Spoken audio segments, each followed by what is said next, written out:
The other thing that's interesting at work is, when you're in there and you're doing your business, and there's a guy, he whistles the whole time when he's in there. He whistles, you know, Garbage can, you didn't take it to and then, I flush, and he'll say, okay. And I don't know if he's doing it for my benefit or his or what, but I guess it's nice. He also got another guy in there, he'll be in there and he'll be like, Abbas, Abbas, Abbas, Abbas, Abbas. Cinco de Abbas, Mayo. Abbas, Abbas. Abbas, Abbas, Abbas. I don't know what he's saying. It must be a foreign language he's practicing. Maybe it's the Rosetta Stone for Arabic or something. I don't know. Something else is weird at work is, you're in there and you gotta scratch your, say you gotta scratch something like a private part or something like that, like in your, like say your butt cheek or, maybe your scrotum or something like that. Well, it's hard to, put lotion on your scrotum at work without drawing a lot of attention, to yourself. You can't just be like, Jesus, Jeannie, my scrotum's real dry.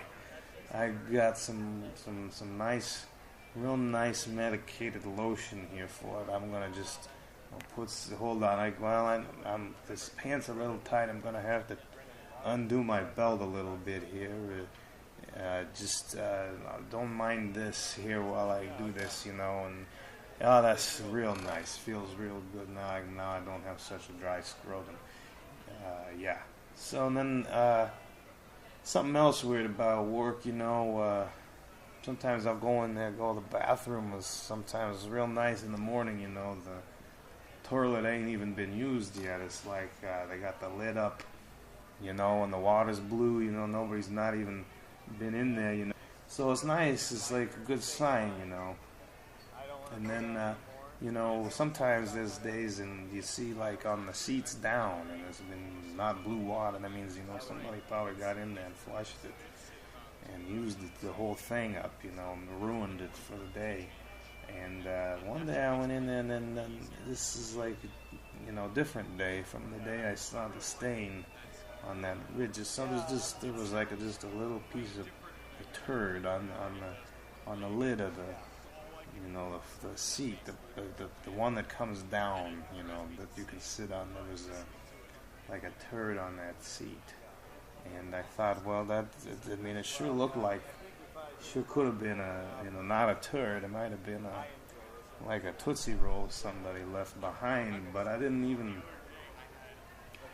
want to risk it, so I just left it, kind of left the turd there, and then I kind of just, I went to another bathroom where there was a different floor, where there was other toilets that I could use, and then the one I went to, the next one, fortunately, it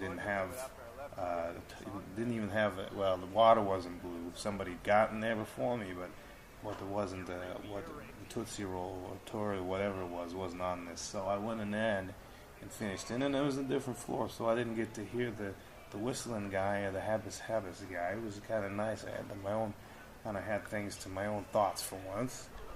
Something I've seen weird a lot lately is these weird, advertisements for things that you never, like 5-10 years ago in the simpler times, we wouldn't even have seen these things. Like I seen one the other day. It's advertised for facials. Somebody was advertising facials on the billboard. I almost got into a car accident. I didn't know you could just advertise facials. I just thought that's something you couldn't talk about, at least in public anyway, or with nice people. And then I was driving down the street this juice place was advertising smoothies. And I thought, well, smoothies is, that's probably more socially acceptable than talking about the facials, and I thought, well, these places, geez, I guess they ought to get together. You could they could sell facials from smoothies or something like that. I don't know, they'd probably be real popular with certain people. What do I know? All I know is that these kind of advertisements wouldn't even be thought possible if somebody like, Eisenhower, how he was still president or something like that, he would have said, no way, we're not gonna allow ads for facials and smoothies. It's 1950s. We're gonna have to wait a while till people are more used to that type of talk. Then you can advertise for that stuff. Maybe about 2010, about then, maybe 60 years from now, we could do that. In the meantime, we got a thing called communists we got to take care of. We can't be talking about facials and smoothies right now. I came up with a way to save a bunch of money. The economy's down and people's got no jobs and stuff, and they're always, people like to collect them coupons and all that stuff. And, they're like, the food's too high, but here's like $1 off of the food today. That kind of thing. And I thought, there's something. You ever notice, like Easter candy, like for example, like the day after Easter, like gets real cheap. You can save a bunch of money on Easter candy like that. Well, I was thinking, why don't we just make it like regular, like celebrate Easter like a week late, and then your candy will be cheap. You could do it with all the holidays. You could do it with the Groundhog Day. You could buy the Groundhog Day Peeps like on February 9th and just call that Groundhog Day, and you'd save a couple bucks, and you'd be doing this. You do this with all the holidays, like Flag Day and Armistice Day.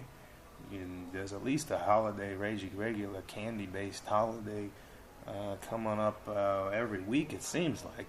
That's 52 times you save a couple of dollars a year. That's like $100 for everybody, and I'm sure, I know that's not, that's probably not enough for everybody. You can't probably, feed your family on something like that, but you're gonna have a lot of cheap candy for them to eat, which, it's not just farting into the wind there. It's not just, you're not just tugging your own penis, and you're not just, whatever phrase you might want to think of that imagines that.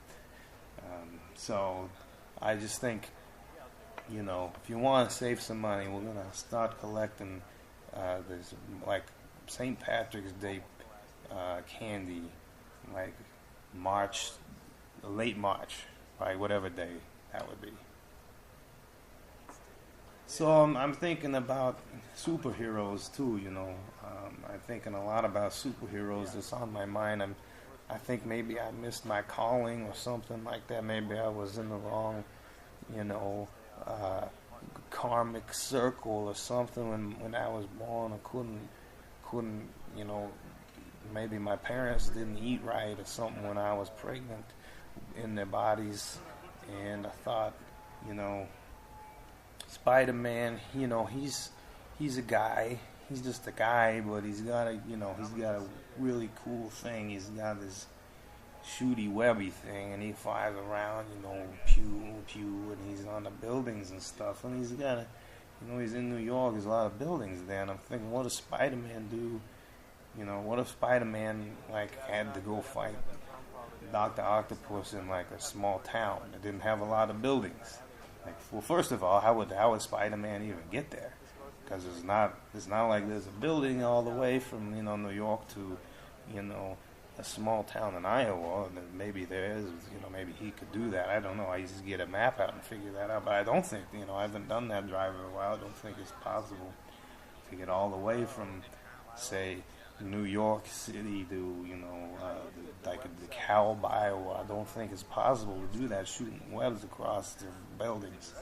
And then I was thinking, what if Dr. Octopus was gonna blow up London, and he's in London, and I'm thinking Spider-Man's really screwed. Then he can't get across. There's no buildings in the ocean, and I don't think it's not like he's Aqua Spider-Man.